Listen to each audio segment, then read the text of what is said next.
Et désormais, on ne va pas perdre de temps parce qu'on est déjà un peu en retard. Comment l'Île-de-France peut-elle loger tout le monde?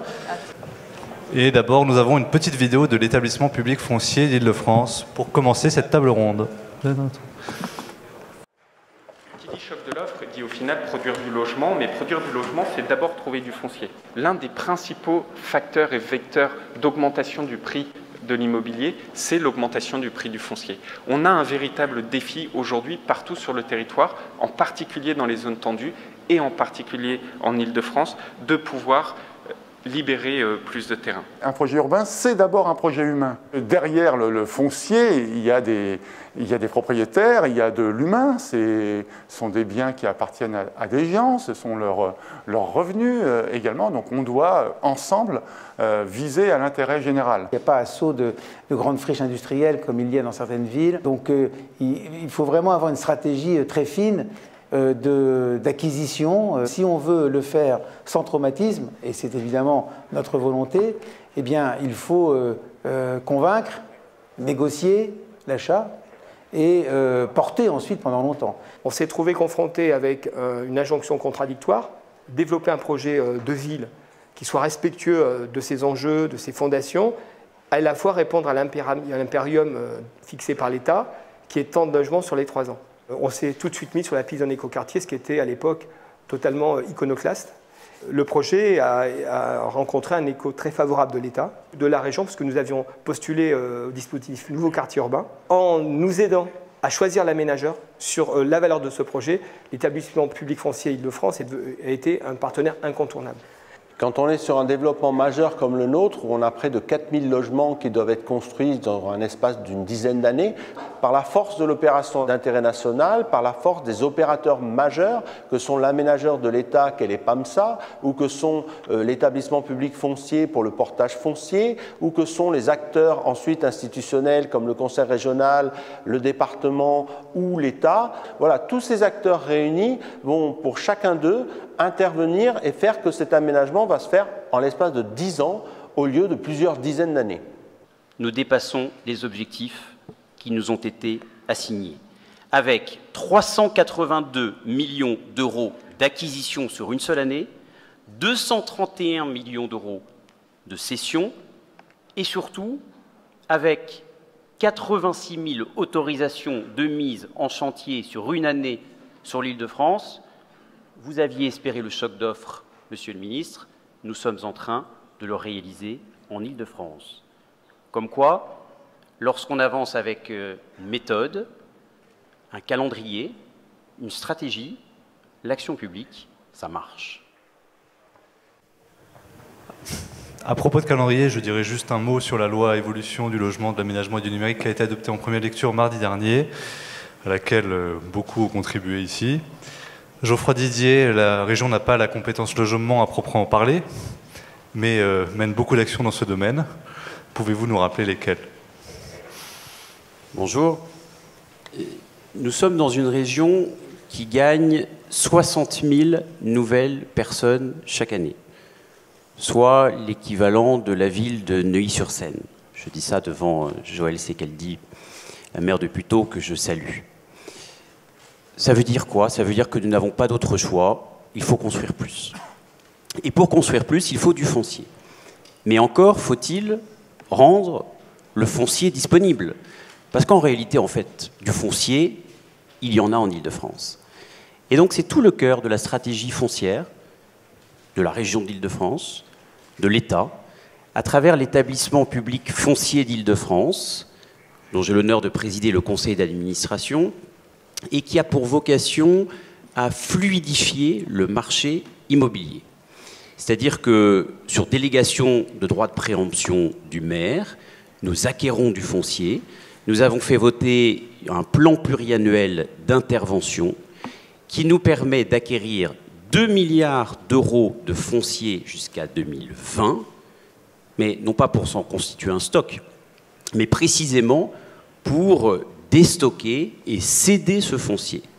Nous nous sommes engagés à augmenter de 50% les cessions de foncier d'ici à 2020, et ce que nous nous sommes engagés à faire, nous le faisons, et nous dépassons même nos objectifs, puisque l'année dernière, nous avons augmenté de 15% les cessions sur une seule année. Nous avons aujourd'hui un stock foncier de 12 millions de mètres carrés au sol. Vous imaginez tout ce que cela peut produire en construction. Pourquoi je vous dis ça? Pourquoi je vous donne ces chiffres? Pourquoi suis-je un peu technique? Parce qu'en réalité, l'action publique, comme je le disais effectivement lors de la cérémonie des vœux, ça sert à être un facilitateur. Et il est essentiel que vous ayez conscience de l'existence de ces acteurs clés, invisibles, techniques, un peu souterrains, mais qui ont le mérite de constituer un sas entre, d'un côté, les acteurs privés qui ont besoin de foncier, qui est leur matière première pour construire, et de l'autre, les maires qui ont besoin de ce foncier pour réaliser leurs projets, transformer leur commune. Donc, le choc d'offres, effectivement, que le gouvernement appelle de ses voeux, nous sommes en train de le réaliser. Ça marche, avec un nombre d'autorisations de mise en chantier record depuis un an, 100 000 autorisations de mise en chantier. Je sais à quel point tout cela est fragile. Je sais bien que dans quelques mois seulement, en tout cas dans moins de 2 ans, il y aura des élections municipales, que c'est compliqué pour un maire qui souhaite se représenter de ne pas couper le ruban et de poser la première pierre, parce que cela veut dire évidemment des chantiers. Donc je sais à quel point tout cela est fragile, mais je sais aussi le rôle que nous jouons, main dans la main, l'État, la région, les communes, pour répondre à ce choc d'offres qui est nécessaire étant donné le nombre de personnes qui s'installent au sein de la région. Alors nous construisons partout en Île-de-France, au sein du Grand Paris, parce que pour moi, pardon, c'est pas le sujet, c'était pas votre question, mais j'en profite quand même pour le dire, le Grand Paris, c'est l'Île-de-France. Qui peut imaginer à un moment... Qui peut imaginer... Non mais, je dis ce que je pense. Toujours. Qui peut imaginer un Grand Paris sans Saclay, sans Roissy, sans Cergy, ou pour d'autres raisons plus culturelles et historiques, sans Versailles? Ça ne peut pas fonctionner. Si nous voulons concurrencer avec les grandes métropoles, avec le Grand Londres, qui fait la taille de l'Île-de-France, avec Singapour, avec toutes les métropoles mondiales qui sont en train d'émerger, il ne faut pas qu'on continue à se poser encore la question de savoir s'il peut exister un Paris, un moyen Paris et un grand Paris. Lorsque je me rends au MIPIM à Cannes et que j'essaie de faire venir des investisseurs étrangers, des investisseurs chinois, et qu'ils arrivent sur la tente du Grand Paris, et qu'ils voient d'un côté le stand de la ville de Paris, de l'autre celui de la région, de l'autre celui de la métropole, de l'autre celui des EPA, ils me regardent et ils se posent la question de savoir à qui il faut dire bonjour en premier pour surtout ne pas commettre d'impair. On est encore le seul pays au monde à se poser ce genre de questions et à accepter que des compétences aussi structurantes que soient le logement et les transports puissent s'enchevêtrer. Il va falloir beaucoup plus de simplicité et de lisibilité. C'est ce qu'attendent les investisseurs étrangers et c'est ce qu'attendent aussi les Franciliens. Parce qu'en fait, les Franciliens, les Français, ils sont en avance sur le représentant politique. Et alors que les responsables politiques sont encore en train de débattre de la manière dont le Grand Paris doit se structurer, j'observe que les Franciliens, ils vivent le Grand Paris au quotidien et qu'il va falloir qu'on accepte de faire voler en éclats, de briser les verrous administratifs, les frontières inutiles, les blocages psychologiques qui existent encore dans le Grand Paris. Expliquez-moi la différence entre un habitant d'Aulnay-sous-Bois, Seine-Saint-Denis, qui appartient à la métropole du Grand Paris, et un habitant de Gonesse dans le Val d'Oise qui n'appartient pas à la métropole du Grand Paris. Même bassin de vie, même bassin économique et, si je puis dire, même bassin de délinquance. Donc il va falloir que nous vivions avec les Franciliens et que nous les rattrapions dans la manière dont ils vivent au quotidien le Grand Paris. Je dis ça malgré toute l'amitié que je porte à mon ami Éric Césari, mais nous avons ces discussions en privé, mais c'est toujours mieux aussi de les avoir en public. Je vous remercie.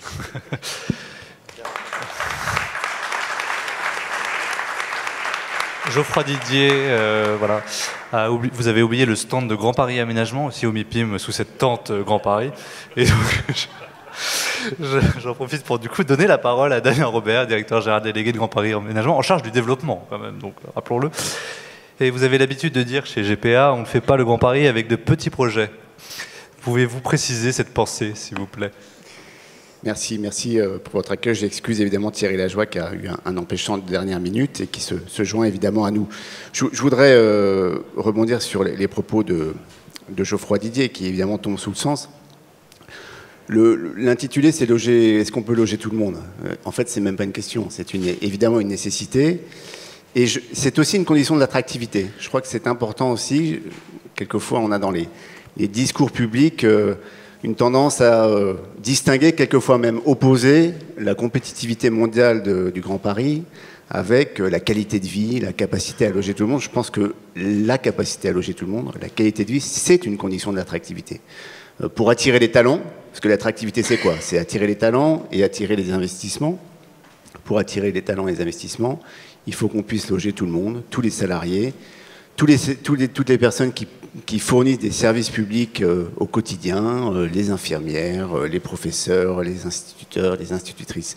Et donc c'est finalement, quelque part, le premier verrou de la baisse de l'attractivité, elle est là. D'ailleurs, on l'a bien vu ces 15 dernières années, la baisse relative de l'attractivité en Ile-de-France, elle est liée au fait que les classes actives, les classes productives, relativement, plutôt partent de l'Île-de-France. On est en train d'inverser la tendance et on peut s'en réjouir. Donc, cessons d'abord d'opposer les deux.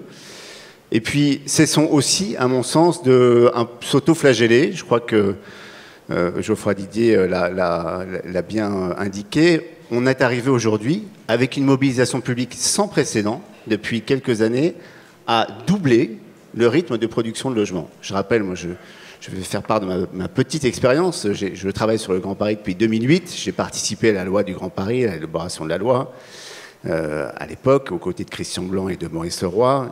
Et on avait, à l'époque, souhaité indiquer dans le projet, l'objectif, dans l'article 1 de la loi, un objectif de production de logements en Île-de-France. On avait dit qu'il faut construire 80 000 logements. Quasiment tout le monde avait dit mais c'est impossible, on est à 45 000, on n'arrivera jamais. Mettons 65 000. Après des heures et des heures de réunion, on est arrivé à 70 000. Résultat, après une mobilisation publique sans précédent depuis quelques années, grâce d'ailleurs à un certain nombre d'outils qui effectivement agissent dans l'ombre, mais pas que, tous les opérateurs se sont mobilisés, on arrive pratiquement à 100 000. Donc certes c'est fragile, mais quand même, c'est quand même le résultat d'un investissement sans précédent. Et donc ça montre que c'est possible.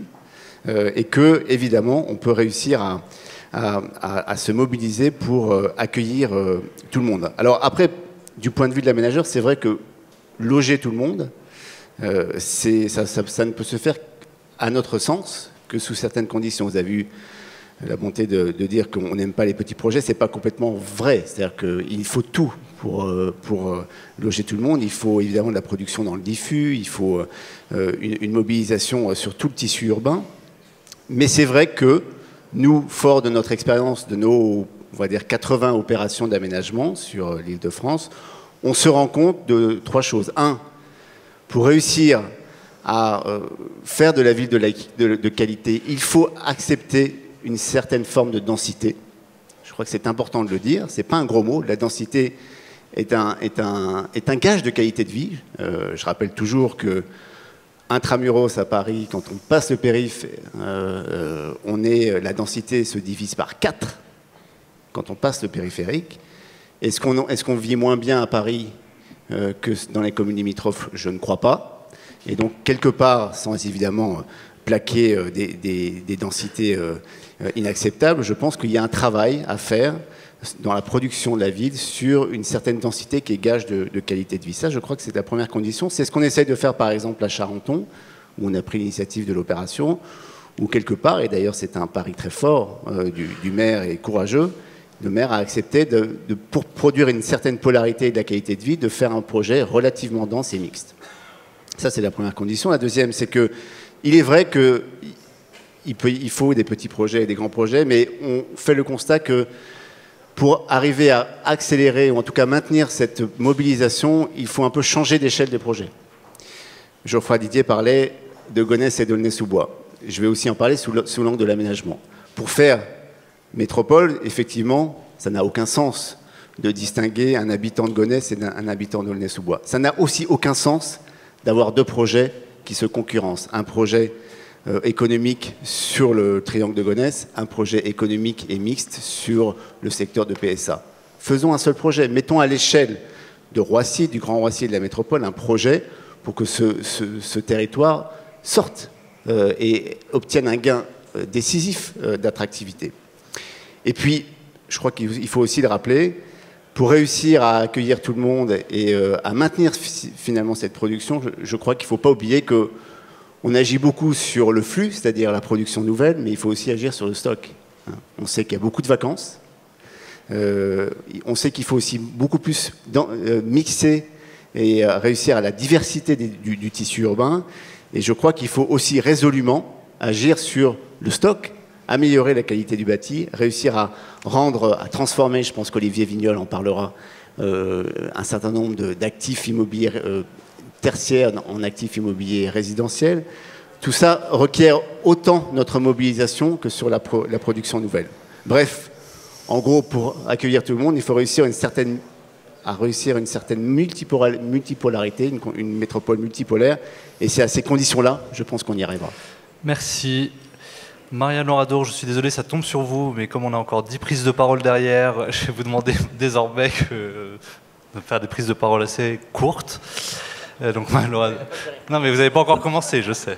Donc, il ne faut plus dire Caisse des dépôts, mais Banque des territoires, depuis quelques semaines. Expliquez-nous un peu ce que fait la Banque des territoires dans le domaine du logement. Oui, César, d'abord, vous n'êtes pas très galant, car je suis la caution féminine de cette table, et vous commencez déjà, avant même que je ne parle, de me dire d'accélérer. Merci. Vous avez raison, j'aurais dû préciser que ces messieurs avaient beaucoup trop parlé.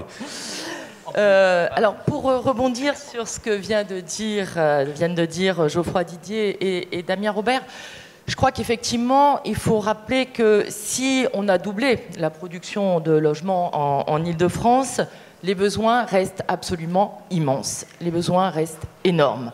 Il y a 1 250 000 logements sociaux en Île-de-France, mais il y a 700 000 demandeurs de logement.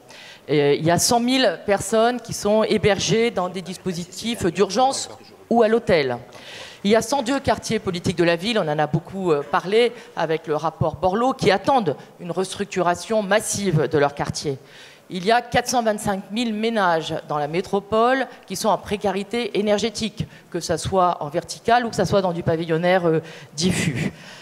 Et puis, il y a, on en a parlé dans la table ronde précédente, ce Grand Paris Express qui va déplacer les plaques tectoniques, qui va créer des mouvements migratoires à l'intérieur de l'Île-de-France et qui va changer la donne.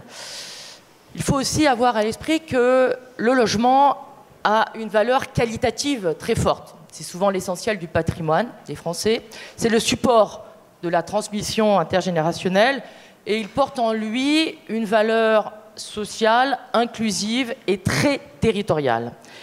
Il faut le voir aussi dans une vision dynamique, dans un parcours résidentiel qui peut aller du très social à l'intermédiaire en passant par l'accession, avec d'ailleurs des ruptures aussi dans ce parcours résidentiel qu'il faut pouvoir accueillir.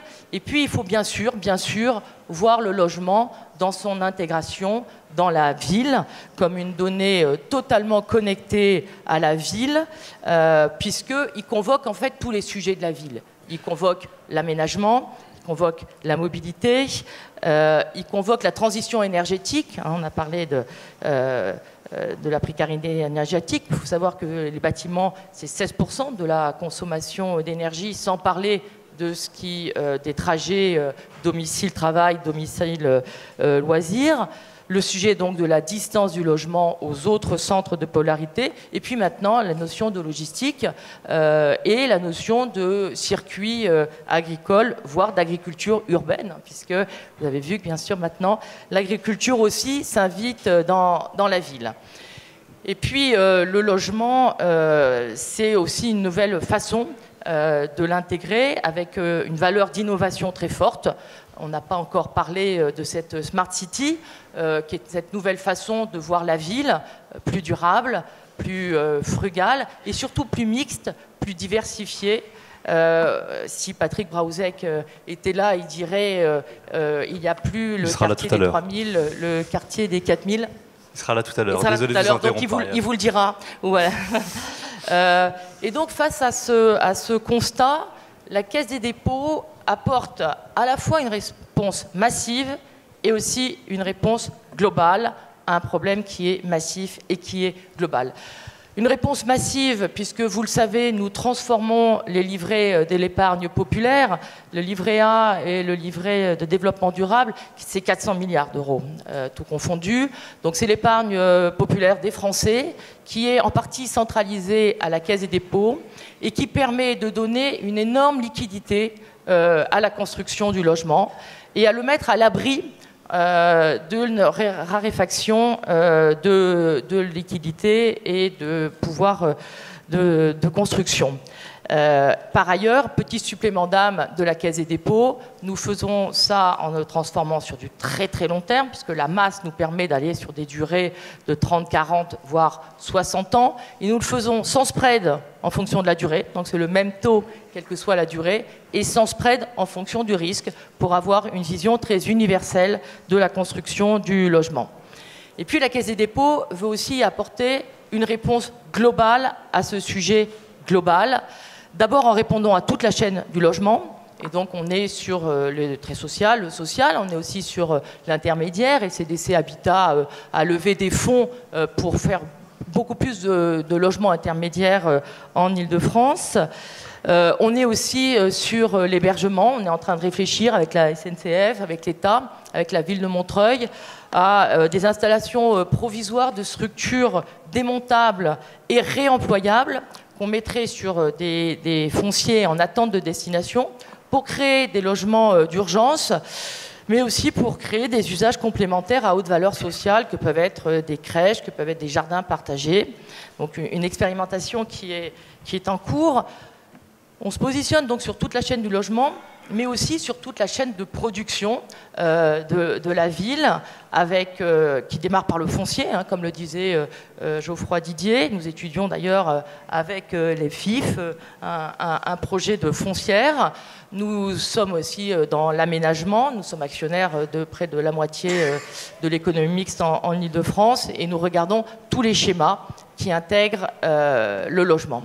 Et c'est, pour rebondir sur la question sur la Banque des territoires, c'est typiquement le projet stratégique de transformation que mène notre directeur général Éric Lombard, qui le 30 mai a créé à la Cité de la Mode la Banque des territoires pour avoir, au-delà de ce nom de marque, un périmètre de cohérence stratégique autour du territoire pour donner, avec l'ensemble des acteurs, notre capacité de financeurs, de conseils, d'investisseurs, avec CDC Habitat et avec l'ACET, pour donner à la Caisse des dépôts plus d'agilité au service des territoires, pour apporter des réponses à la fois immédiates et urgentes et à la fois des réponses long-termistes, et pour être un ensemblier pour l'attractivité des territoires. Merci Marianne, et navré pour cette goujaterie. Éric Césari, représentant de la métropole du Grand Paris, en charge parce que vous avez un conseiller délégué au logement qui est Christian Dupuis, mais il y a aussi vous qui pouvez parler de l'immobilier d'entreprise, et notamment du concours aussi Inventons la métropole. Bien, merci. Je vais essayer d'éviter de faire le débat métropole-région, mais je ne peux pas résister au plaisir quand même de dire un mot à mon excellent ami, camarade de jeu, Geoffroy Didier, sur les deux petites remarques qu'il a faites, entre autres. Alors peut-être que je vais un peu aller plus loin qu'il ne l'a voulu lui-même, mais il me pardonnera. D'abord, l'histoire des frontières, le passage d'une coupure institutionnelle d'un côté ou de l'autre. Bien sûr que c'est absurde, mais c'est absurde pour tout le monde et pour toutes les institutions. Et que je sache, les départements qui ont des frontières, qui s'arrêtent à certaines limites, ne sont pas conçus aujourd'hui comme des hérésies. J'ai entendu personne critiquer le découpage départemental. Voilà. Bon, alors la métropole sera-t-elle à la taille de la région ou la région deviendra-t-elle la métropole? J'en sais rien. Ceci nous échappe. En tous les cas, ce qui est sûr, et là, je viens sur un deuxième point que tu as évoqué. La question, c'est celle aussi de la compétition internationale. La question, c'est celle de l'attractivité, notre capacité à attirer vers nous les investisseurs pour créer les richesses qui permettent le développement, la création de logements, etc., au travers de l'emploi. Bien sûr qu'il faut regarder ce que les étrangers portent comme regard sur nous et sur notre organisation. Mais il faut aussi regarder ce qui se passe à l'étranger. Le benchmark, ça fonctionne aussi dans ce sens-là. Et regarder ce qui se passe à l'étranger, c'est regarder et constater que toutes les capitales économiques, je parle des capitales économiques, pas forcément la capitale administrative, nous on cumule, mais toutes les capitales économiques mondiales sont organisées sous la forme de métropole. La forme métropolitaine, c'est la norme mondiale. On peut le contester, on peut le regretter, hein, c'est comme pour la mondialisation, mais enfin quand ça s'impose à vous, il faut savoir en tirer les conséquences. Et je trouve que la France a été très en retard dans cette démarche pour s'organiser sur les fonctions métropolitaines. Fonctions métropolitaines qui ne sont pas liées, pour le coup, à des limites. On l'a bien vu avec la table ronde précédente. Si on parle de la logistique, on voit bien que la logistique métropolitaine, elle dépasse très largement les limites, y compris celles de la région. Voilà, je ferme cette parenthèse pro domo et je reviens sur le sujet. Alors, le sujet qui est celui du logement, du foncier, de l'intervention de la métropole. La métropole, elle a agi d'une manière un peu différente. Je crois que le président Ollier l'a pas mal décrit déjà ce matin. On a lancé un grand jury de concours international qui a permis, avec donc ce jury de concours Inventant la métropole, d'apporter un appui considérable à la libération du foncier d'une part et à la création de logements d'autre part. En tout cas, ce sont les perspectives. Il faut évidemment maintenant passer à la réalisation.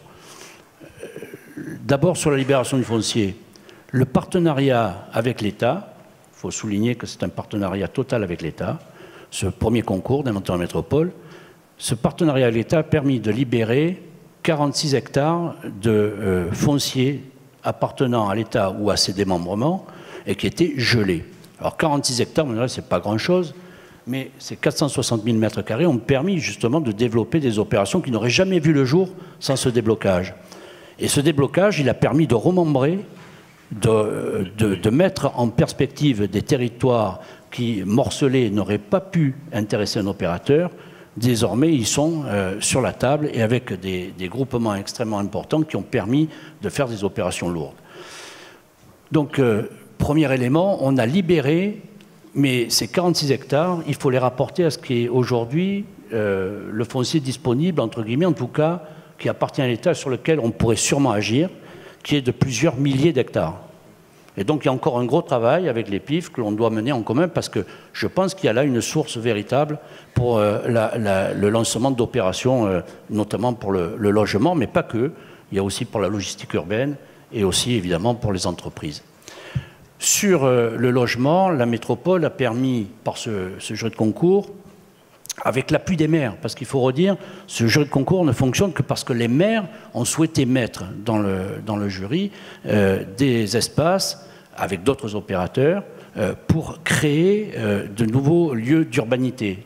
Et c'est une vraie révolution. On est en train de modifier considérablement la structure urbaine de la métropole. Sur 54 sites, nous avons donc en perspective le développement de 2 millions de mètres carrés de construction. Et sur ces 2 millions de mètres carrés, il y a 815 000 mètres carrés qui sont dédiés totalement au logement. 815 000 mètres carrés qui vont être totalement dédiés au logement. On parle des entreprises, on parle de l'activité économique, mais le logement, c'est une grosse partie donc, de cette opération d'Inventant la métropole. Et ça représente, dans les perspectives que nous avons, le logement d'un peu plus de 28 000 personnes, 28 000 franciliens qui vont trouver un logement de différentes catégories, puisqu'on a veillé à une mixité intégrale.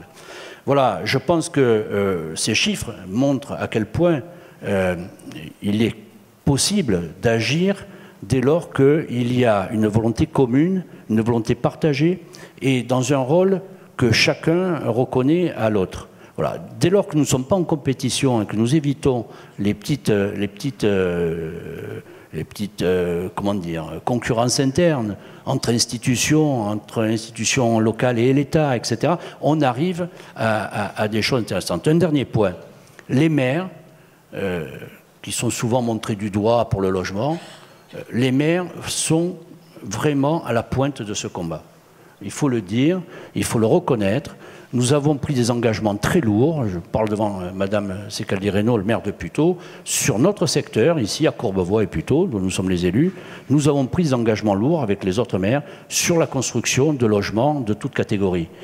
Et ces engagements, nous ne pouvons les tenir que si l'État nous laisse faire notre travail, et notamment s'il nous donne les moyens de gérer l'offre et la demande qui est portée sur notre territoire. Parce que celui qui connaît le mieux la question de la demande de logement sur son territoire, c'est évidemment le maire. Et je pense que c'est là-dessus qu'il faut à trouver un consensus, c'est la capacité à se projeter avec les maires sur les besoins des territoires. Merci. On va passer aux professionnels de la profession avec Eric Groven, venu en voisin, qui va nous parler justement de l'essentiel pouvoir des institutionnels pour libérer du foncier, car c'est votre carburant pour construire. Alors en fait, depuis ce matin, on répond à une question simple. Comment mieux loger les franciliens? Il faut construire plus de logements, et pour construire plus de logements, il faut libérer plus de foncier. Et à cet égard, je suis à la fois admiratif et reconnaissant des concours ou appels à concours qui ont été proposés, d'abord par la ville de Paris et ensuite par la métropole, parce qu'en tant que banquier des acteurs du Grand Paris et en tant que promoteur moi-même, je ne peux que me féliciter de voir que la question de la libération du foncier et de la maîtrise foncière est prise sérieusement et que des actions concrètes sont déployées pour y parvenir. Alors si on dit quelques mots tout de même vus par les lauréats des concours, d'abord ces concours ont donné un formidable coup de fouet à la créativité des équipes immobilières qui se sont composées d'une façon assez originale par rapport à la façon dont ça se passait auparavant, avec l'émergence de projets architecturaux assez audacieux pour certains, avec un foisonnement de start-up qui ont permis d'enrichir les concepts et de faire apparaître des offres nouvelles ou des façons différentes de concevoir la ville. Ça, je pense qu'on a là eu de l'audace, on a eu de l'innovation. Cette audace et cette innovation, il faut bien le dire, a comme contrepartie le fait que les acteurs privés, dont je fais partie, ont massivement investi pour répondre à ces concours. Et je pense que 3 questions devront être tout de même adressées à la fois par les organisateurs des concours, mais par les pouvoirs publics d'une manière plus générale, pour être certain qu'il n'y a pas de déception à l'issue de ces opérations. La première, c'est la maîtrise foncière exacte, parce que le diable est dans les détails et il faudra s'assurer que ces projets vont bien au bout. Parfois, il manque un bout de parcelle par-ci, un bout de parcelle par-là, et quand on regarde la capacité à faire sortir le projet tel qu'il a été inventé, on peut parfois se poser la question. Et si les projets qui sortaient de ces concours étaient très différents de ceux qui avaient été conçus, alors on aurait un peu dénaturé l'idée, sans citer les éventuelles sources de contentieux qu'on pourrait avoir là-dessus. Restons le plus proche de l'esprit des concours. Et d'ailleurs, à cet égard, la loi Elan prévoit également, le projet de loi Elan prévoit également des dispositions propres à assurer une meilleure maîtrise foncière, parce que le foncier, c'est le carburant de l'aménagement du territoire. Sans maîtrise foncière, il n'y a pas de politique de logement possible, il n'y a d'aménagement possible. Le deuxième point qui, moi, me préoccupe beaucoup en tant que promoteur et banque finançant les promoteurs, c'est les recours qui sont devenus quasi systématiques dans tous les projets, dans tous les dépôts de permis que nous faisons. Là, je crois qu'on est passé d'un extrême dans l'autre et qu'aujourd'hui, le projet de loi Elan également réfléchit sur ce point, parce que le foisonnement des recours paralyse l'action des promoteurs avec 2 aspects qui sont particulièrement désagréables. D'une part, une augmentation des délais de livraison des projets et une augmentation des coûts. Enfin, le dernier sujet critique de la maîtrise foncière, de mon point de vue, celle qui permettra de construire plus de logements pour loger les franciliens, c'est le prix du foncier. Parce qu'il faut faire très très attention à ce que le foisonnement des projets du Grand Paris n'aboutisse pas à des surenchères d'acteurs de tout type, et en particulier les acteurs privés dont je fais partie, parce qu'à la flambée des prix du foncier, on sera tous perdants à la fin.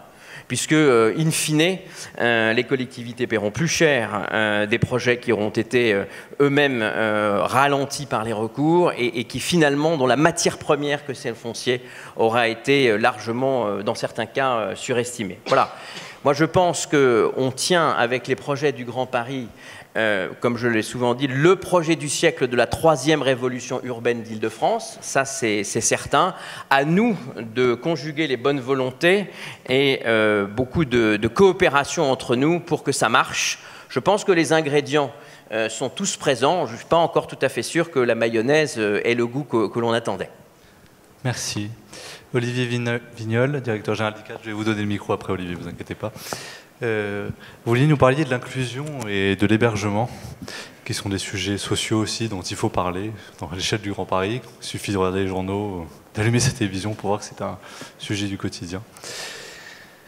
Non, parce que par rapport à la thématique de la table ronde, qui est le logement pour tous, nous, ce qui nous frappe, qui a été assez peu évoqué par mes voisins, c'est la problématique du prix. En fait, je pense que le principal sujet, presque plus que le quantum d'offres, alors les deux sont probablement liés, mais c'est le problème du prix. Moi, je vous rappelle quelques chiffres.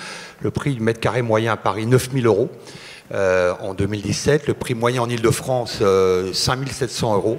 4 500 en première couronne et 3 000 euros en deuxième couronne. Et en fait, comme le disait Marianne Lourado, le système ne tient économiquement et n'est supportable par les franciliens que parce qu'il y a un logement sur 4 qui est un logement social. Il y a 1 250 000 logements sociaux pour 5 millions de résidences principales. Et s'il n'y avait pas ce poids du logement social, il est quand même fort à parier que le système serait économiquement insupportable pour les franciliens. Moi, je pense que la responsabilité des pouvoirs publics et même des opérateurs privés, alors ICAD, nous, on a la chance d'être dans le meilleur des deux mondes, parce que j'ai un actionnaire public qui est à l'autre bout de la table, mais on a une société privée. La question, c'est est-ce que c'est vraiment produire plus? Est-ce que c'est vraiment produire mieux? Moi, je pense que est-ce qu'on arrive à produire moins cher? Est-ce qu'on arrive à faire des logements moins chers pour les franciliens? Et quand on regarde la formation du prix d'un logement, alors évidemment, on retrouve les thématiques qui ont été abordées avec des plus et des moins. Évidemment, la problématique du foncier. Vous ne savez peut-être pas, mais le foncier pèse en gros dans un prix d'un logement neuf pour un peu moins de 50%. Donc évidemment, une fois qu'on a payé le prix du terrain, plus les taxes qui ne font que augmenter, je le signale à mes voisins de gauche, parce que voilà, les taxes sur les droits de mutation, les impôts fonciers, etc., connaissent des hausses extrêmement significatives qui viennent renchérir le prix du logement. Et moi, je fais partie des opérateurs privés qui pensent que la puissance publique ne devrait pas vendre ses fonciers. On devrait enfin, en France, accepter de passer au système des baux à construction, des baux amphithéotiques, comme on le voit dans la plupart des pays d'Europe du Nord, la plupart des pays anglo-saxons. On pense 2 ou 3 générations plus loin, et ça permettrait également, probablement à court terme, de diminuer quelque peu le prix du foncier. Puis après, vous avez les autres composantes. Je dis d'abord pour dire que plus les prix du logement montent, plus les opérateurs privés que nous sommes se portent moins bien. C'est paradoxal, hein. On pourrait penser que plus les prix montent, plus les promoteurs que nous sommes gagnent mieux leur vie, mais c'est l'inverse en fait, parce que nos clients, notamment en Île-de-France, sont très largement en limite de solvabilité. Alors il y a les travaux et les normes, la loi Elan en traite un certain nombre. Ça fait grande polémique parce que c'est politiquement incorrect, le sujet des normes handicapées, le sujet des normes environnementales. La question doit être posée, est-ce qu'on est ou pas allé trop loin? Et ça pèse par rapport au coût technique qu'on peut avoir, 10 ou 15% supplémentaires dans le prix de revient. Et c'est un débat qui est politiquement très compliqué, parce que ça provoque énormément de réactions. Mais enfin, si on veut faire baisser le prix du logement, si l'objectif final est celui-là, la question doit être posée. Et puis il y a évidemment donc, le problème de l'offre et de la demande, puisqu'on peut imaginer, hein, c'est intéressant, les chiffres, 60 000 personnes de plus par an en Île-de-France, 70 000 logements supplémentaires en objectif de production. On voit bien qu'on on n'améliore pas le rapport d'équilibre offre et demande. Et donc nous, opérateurs privés, on s'est demandé si on pouvait avoir une contribution supplémentaire à cet équilibre offre et demande. Et c'est vrai qu'il y a ce sujet débattu depuis des années et des années par les professionnels, qui est le sujet de la transformation des bureaux en logements, qui nous intéresse beaucoup, qui est un sujet à la fois compliqué, mais dont nous pensons chez ICAD qu'il y a un vrai réservoir. Alors on n'est pas les seuls, hein. La Chambre de commerce de Paris s'est saisie du sujet, il y a un certain nombre de groupes de travail. On a vu des premières avancées dans la loi Elan, on peut espérer que le débat parlementaire va permettre d'enrichir d'amendements supplémentaires, parce que les professionnels pensent qu'il y a un potentiel de 50 000 à 60 000 logements qui pourraient être disponibles assez rapidement en transformant des bureaux qui sont inoccupés depuis plusieurs années. Ils le sont inoccupés parce qu'ils sont situés dans des endroits où les entreprises aujourd'hui ont moins envie d'aller, parce qu'il y a des nouvelles gares, il y a des nouvelles localisations tertiaires et des localisations, mes voisins évoquaient tout à l'heure, je ne veux pas faire de ad hominem, mais le sujet des villes nouvelles, c'est assez intéressant. Le sujet des villes nouvelles, très compliqué, le marché tertiaire, très gros succès du marché résidentiel. Voilà, donc, est-ce que vraiment, ça vaut le coup de laisser des friches tertiaires pendant 2, 3, 4, 5 ans, ou est-ce qu'on ne devrait pas essayer de se mobiliser pour les transformer en immeubles de logement? Nous le pensons. C'est pour ça qu'on a pas mal d'opérations en Ile-de-France. Hein. Moi, je vais citer des communes à Massy, à Châtenay-Malabry, à Rungis, à Nanterre. On transforme des surfaces de bureaux très significatives en logement parce qu'on y a un intérêt économique et donc on le fait bien volontiers. Mais voilà, ma conviction sur ce système du logement en Ile-de-France, c'est que la première problématique, c'est le prix. Alors tout le monde s'est réjoui énormément de tous ces concours. J'en suis ravi, on a vu des très très belles choses. L'impact de ces concours sur le prix des logements, parce qu'on a été poussé à faire des choses extrêmement qualitatives, et ça ne s'est pas retrouvé dans le prix du foncier, va conduire à une hausse des prix du logement. Moi j'insiste, je pense que c'est la problématique numéro 1 dont on devrait tous se saisir, c'est comment on arrive à ne plus faire augmenter. Vous avez vu les hausses des prix dans Paris, plus 7% l'année dernière, plus 4,5% en Ile-de-France.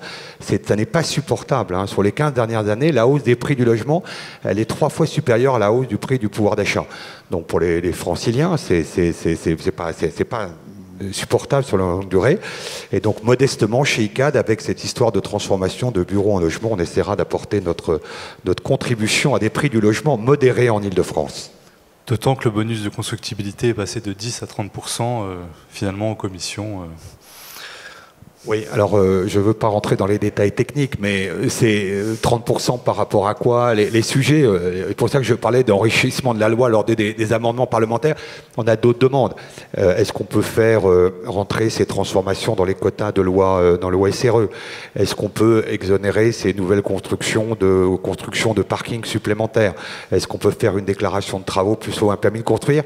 Il y a encore beaucoup à faire pour que ce marché de la transformation des bureaux en logement devienne réellement fluide.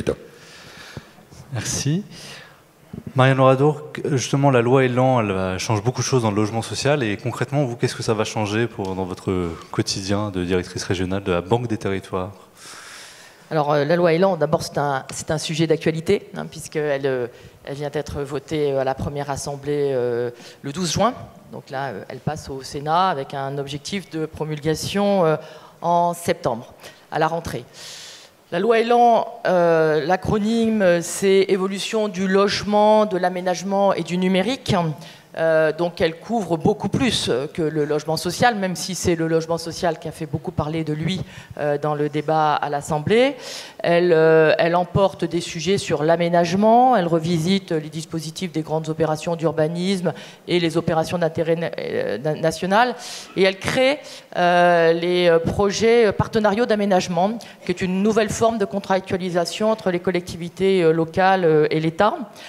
Elle a aussi un titre qui couvre les parcours résidentiels dont on a parlé tout à l'heure et qui favorise la mixité sociale. Elle a un titre très important aussi sur le cadre de vie, avec notamment les dispositifs de requalification qui sont prévus dans cette loi sur les centres-villes. Et en Ile-de-France, il y a 19 centres-villes qui vont être revitalisés, sur lesquels beaucoup de moyens, y compris de la Caisse des dépôts, mais aussi de partenaires comme Action Logement et l'ANA, vont être mis sur ces 19 centres-villes. Et puis, il y a des dispositifs liés à la digitalisation, de dispositifs immobiliers au très haut débit. Sur le logement social, c'est le titre 2 qui réforme le logement social dans cette loi. Alors, pour bien comprendre cette loi par rapport à logement social, il faut revenir un tout petit peu en arrière sur la loi de finances. Sur la loi de finances qui a voté une diminution du budget d'APL de 800 millions et du coup une réduction de loyer des bailleurs sociaux de même montant. Ce qui représente pour eux une baisse de leur loyer, donc de leur chiffre d'affaires, de 4%. Il y a aussi une augmentation de la TVA ils sont bénéficiaires finaux de la TVA, ça vient renchérir justement, Olivier, le coût de la construction, là aussi sur le social. Et la loi Elan, pour les bailleurs, vient en fait leur apporter les moyens de se moderniser et de s'adapter pour faire face à ces baisses importantes de recettes. Alors, il y a des simplifications pour eux dans les dispositifs de construction, pour leur donner plus d'agilité, des dispositions pour favoriser la vente de logements sociaux. Et donc ça, c'est évidemment très important puisque ça devrait générer un flux de recettes complémentaires. Ça a été là aussi très débattu à l'Assemblée. Mais l'article qui a fait le plus parler de lui, c'est le fameux article 25, celui qui en fait impose une notion de taille critique aux bailleurs isolés, une notion de taille critique à 15 000 logements. C'est-à-dire que la loi demande aux bailleurs de se regrouper, en leur laissant d'ailleurs la main sur ce regroupement pour atteindre cette taille, dans un objectif évidemment de mutualisation des charges et de productivité. Donc ça a entraîné une réflexion profonde avec un mouvement de concentration du tissu HLM et par conséquence des réflexions sur la politique de logement, les politiques d'attribution et des débats également portés au niveau évidemment des collectivités territoriales. Alors ce que ça change pour nous, César Armand, ce que ça change pour la Caisse des dépôts, c'est qu'évidemment nous sommes le partenaire historique et le principal banquier du logement social, donc on est directement concerné par l'ensemble de ces mesures et on accompagne au quotidien, et quand je dis au quotidien, c'est vraiment au quotidien nos clients sur cette réforme du modèle. Voilà, là, on a vraiment quelque chose qui bouge, qui déplace le modèle, et sur lequel il faut faire la preuve que le modèle, dans cette tension, peut continuer, et on l'a montré tout autour de nos échanges sur cette table ronde, continuer de produire, parce que il faut produire, et il faut produire du logement en Île-de-France. Alors, nous, on a mis en place des dispositifs financiers absolument exceptionnels, c'est-à-dire qu'on prête en général chaque année 15 milliards aux bailleurs sociaux, et là, on a mis 10 milliards de plus pour les accompagner en financement court, en financement lourd, long et en investissement. On les accompagne aussi sur leurs dettes, donc on travaille le flux, on travaille le stock et on les accompagne sur des réflexions qui vont assez loin sur le bail locatif social, sur des démembrements de propriétés, avec des outils ad hoc sur lesquels on est en train de réfléchir. Voilà. Merci. Damien Robert, directeur général, donc délégué de Grand Paris Aménagement. Thierry Lajoie, puisque c'est avec lui que j'ai préparé cette table ronde, me disait, il le dit souvent, le Grand Paris est fait pour loger et non déloger. Je pense que vous souscrivez à cette maxime et donc... Évidemment, c'est un des risques identifiés depuis le début dans le projet du Grand Paris, c'est le risque de relégation à nouveau des populations les plus fragiles liées à la cherté du foncier, à la cherté du logement qu'évoquait Olivier Vignol, etc., etc. Donc nous, notre souci d'aménageur premier, c'est celui-là, c'est d'arriver à faire des projets qui accueillent l'ensemble des couches de la population. Je voudrais quand même revenir aussi sur la loi Elan, puisque le sujet est d'actualité, pour dire que on a un peu critiqué la loi Elan sur le mode, c'est un projet qui est très fourre-tout, il y a beaucoup de choses, il n'y a pas de sens, etc. Je pense que une des qualités de ce projet, c'est que ça essaye de justement déverrouiller tous les blocages, parce que la chaîne du logement, c'est une chaîne avec beaucoup de maillons, et où un tout petit maillon grippé grippe en fait toute la chaîne. Donc, je crois que c'est aussi son mérite. Pour nous, aménageurs, il y a beaucoup de choses qui vont dans le bon sens.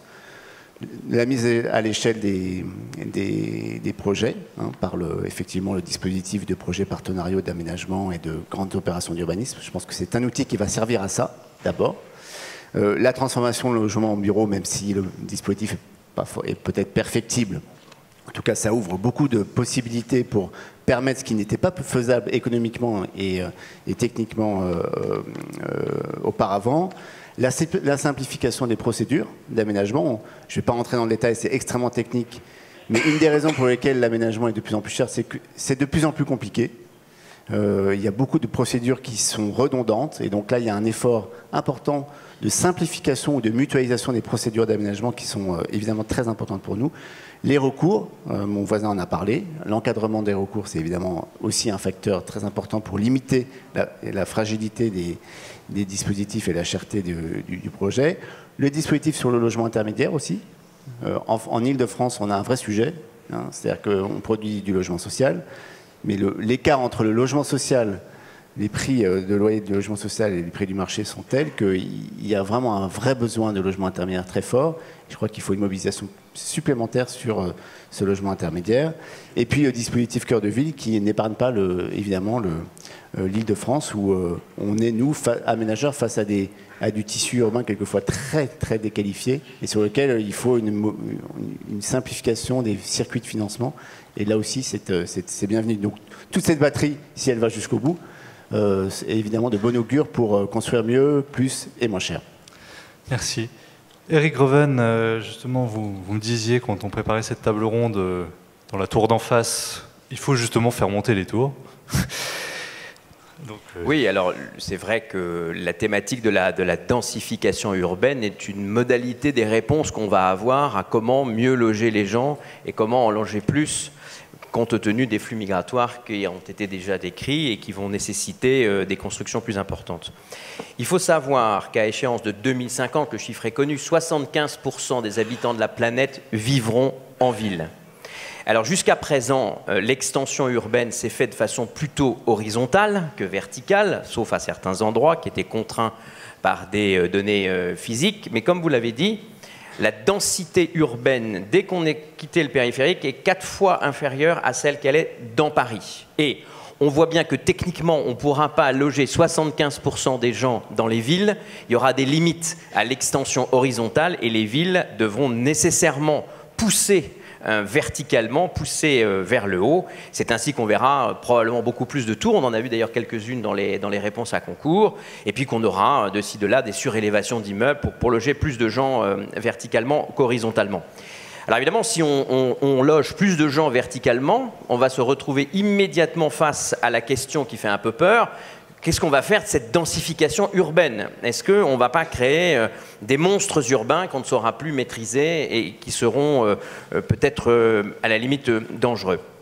Moi, je ne crois pas à cette idée-là.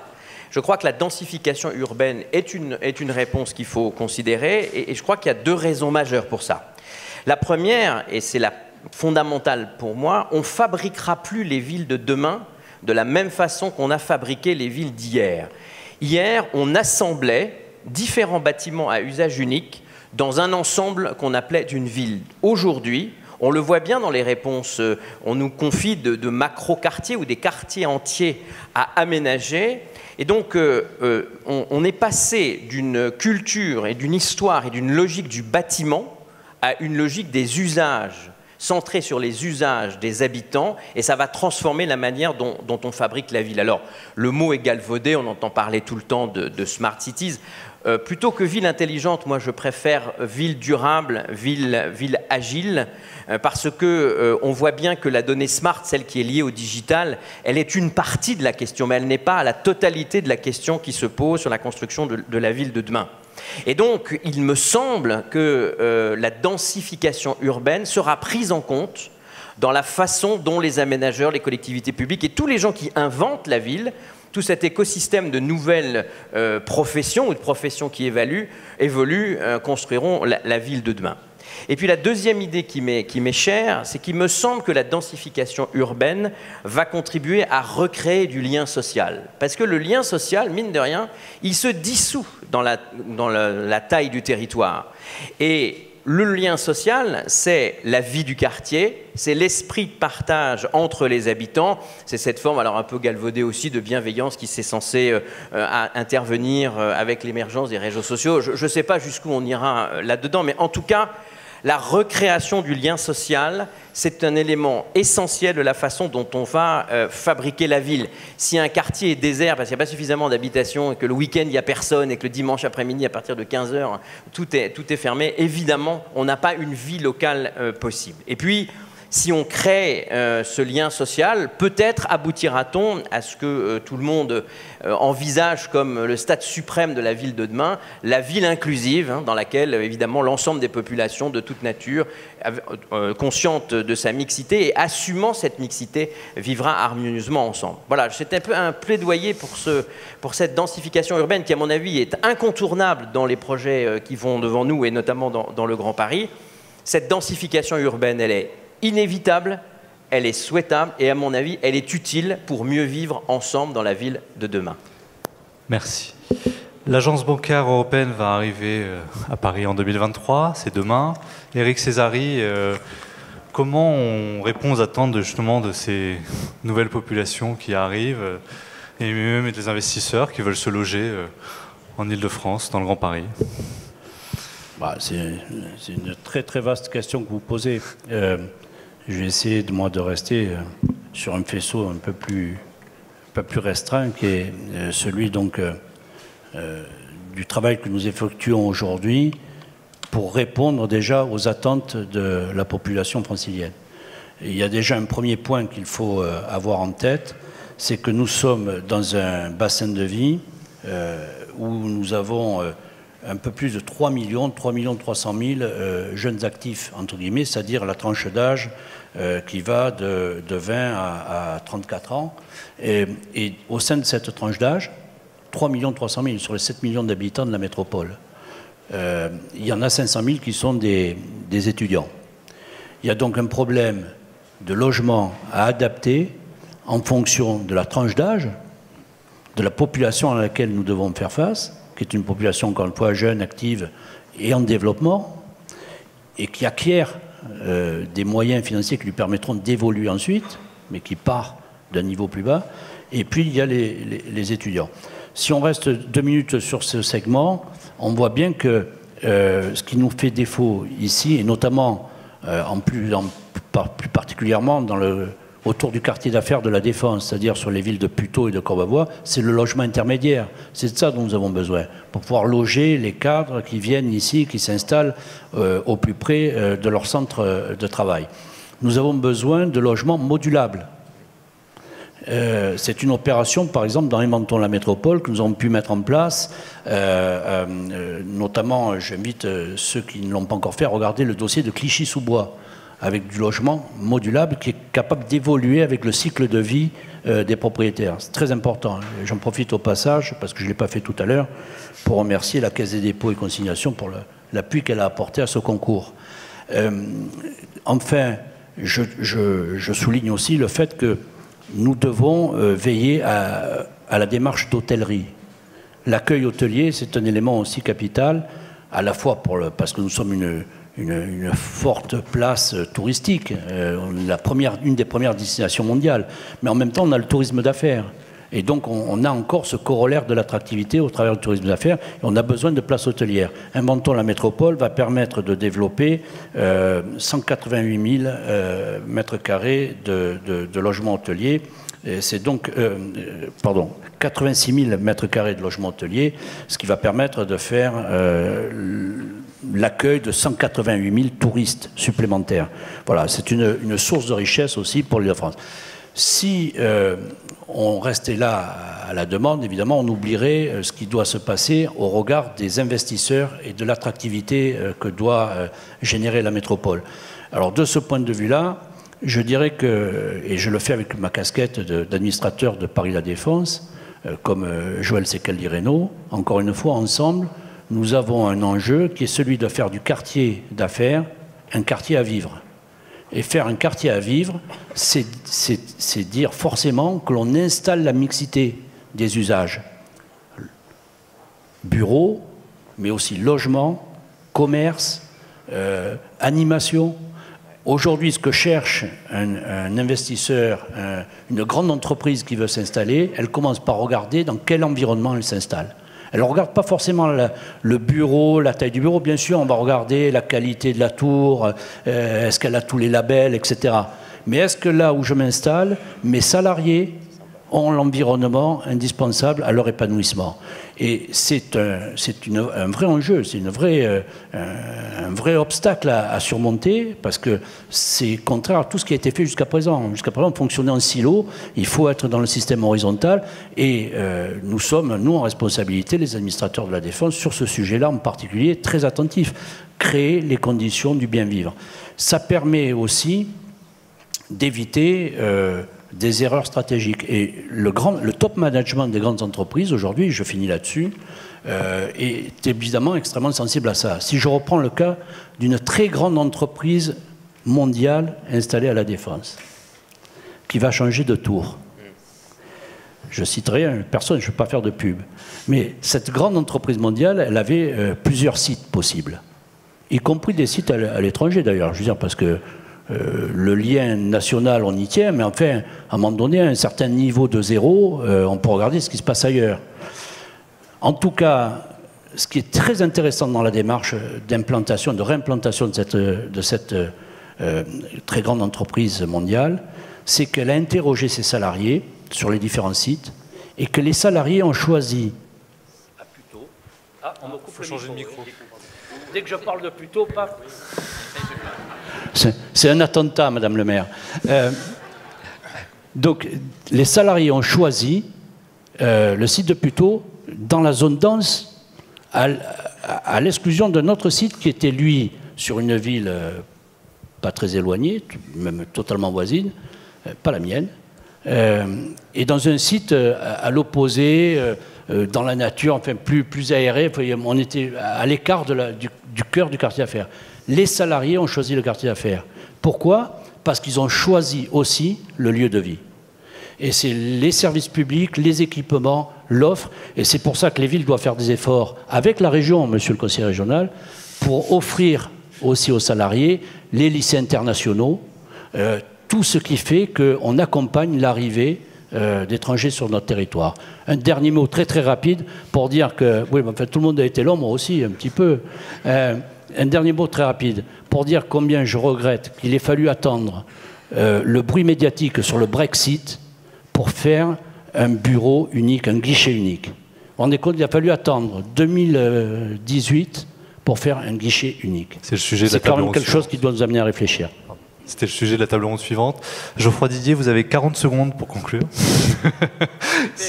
Vous me connaissez mal, parce que je ne respecterai pas le temps de parole que vous exigez de moi. Bon, quand vous prenez la parole sur les matinales, vous savez faire court. Non, je plaisante. Le titre de votre table ronde, c'est « Comment l'Île-de-France peut loger tout le monde ?» Pour loger tout le monde, on est d'accord et on l'a dit, il faut construire plus. Mais il faut aussi loger mieux. Et pour loger mieux, il faut diversifier l'offre de logement. C'est-à-dire qu'il faut permettre l'accession à la propriété, notamment l'accession sociale à la propriété, pour tous ceux qui peuvent et qui veulent devenir propriétaires.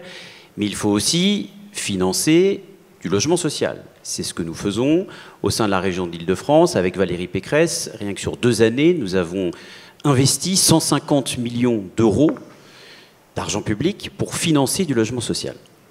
Mais il ne faut pas en financer n'importe où. Parce que nous avons le devoir de casser cette spirale infernale de ghettoisation urbaine dont les premières victimes sont les habitants de ces quartiers. Il faut quand même que vous sachiez qu'il y a des communes d'Île-de-France qui comptent 70% de logements sociaux. Il faut quand même que vous sachiez qu'il y a, par le passé, ce n'est plus le cas aujourd'hui, des maires idéologues qui ont cédé au clientélisme électoral et qui ont fait le choix cynique d'empiler les difficultés et de concentrer les problèmes aux mêmes endroits. Et donc, avec Valérie Pécresse, nous avons pris nos responsabilités lorsque nous sommes arrivés à la région et nous avons décidé, et c'est en œuvre depuis 2 ans désormais, nous avons décidé de ne plus financer du logement très social dans les communes qui comptent 30% de logement social et plus. C'est-à-dire que nous ne finançons plus de PLAI, logement très social, dans les communes qui comptent 30% de PLAI de plus. C'est-à-dire que nous avons considéré que les PLS, les logements intermédiaires, n'étaient pas un outil de concentration des difficultés. Et puis il va falloir qu'on arrête d'être hypocrite. Il va falloir qu'on se rende compte à quel point les politiques publiques de logement social ne fonctionnent plus. Le DALO, dans sa conception même, le DALO est devenu une machine à illusion. Comment voulez-vous pouvoir expliquer aux franciliens que 70% d'entre eux ont en théorie le droit à un logement social et s'avérer dans les faits incapables de construire autant de logements sociaux que de besoins, notamment pour les plus fragiles. Et puis dans la manière dont le DALO est exercé, ça ne fonctionne plus non plus. C'est-à-dire que pour tenter d'appliquer la loi, les services préfectoraux, qui sont souvent loin des préoccupations locales, sont en train d'imposer dans des communes des attributions de logements sociaux sous forme de DALO, en y plaçant des personnes qui sont issues d'autres communes ou d'autres départements, alors que s'il y en a qui connaissent mieux que quiconque, du fait de leur légitimité électorale, quelles sont les familles qui peuvent poser problème dans une même cage d'escalier, ce ne sont pas les services préfectoraux, ce n'est pas l'État, ce sont les maires. Et moi, je propose concrètement que les maires qui respectent la loi et SRU puissent retrouver la maîtrise des attributions de logements sociaux. Il faut partir du principe que nous faisons confiance aux maires qui respectent la loi SRU et qui connaissent bien mieux que les services préfectoraux les difficultés locales et la maîtrise, alors c'est presque un gros mot de dire ça aujourd'hui, la maîtrise du peuplement. On aura beau rénover le bâti, on aura beau investir des milliards d'euros dans les quartiers enclavés et en difficulté, et je pense d'ailleurs qu'il faut les investir. Mais si nous ne faisons que cela, si nous ne faisons que rénover le bâti et que nous ne nous attaquons pas à la maîtrise du peuplement, en réalité, rien ne progressera. Et puis une dernière chose, c'est que le logement social ne doit pas être une rente à vie. Le logement social, c'est ce à quoi on accède quand on a un accident dans la vie, quand on a un moment difficile, et c'est très bien que la solidarité puisse s'appliquer à tous. En revanche, lorsqu'on a eu la chance d'accéder à un logement social, que l'on est une famille, que les enfants y ont grandi, mais que les enfants en sont partis puisqu'ils sont devenus adultes, on a le devoir de quitter ce logement social pour permettre à d'autres familles d'y accéder. Et plutôt que de s'attaquer aux bailleurs sociaux, comme il le fait dans la loi Elan, ces bailleurs sociaux qui sont de véritables acteurs de proximité, j'estime que le gouvernement ferait mieux de travailler main dans la main avec les bailleurs sociaux pour favoriser la mobilité au sein du parc. Parce qu'en réalité, la réserve de logements sociaux, elle se fait avant tout au sein du parc existant et il faut que chacun sache faire preuve de responsabilité. Merci à tous et merci à toutes.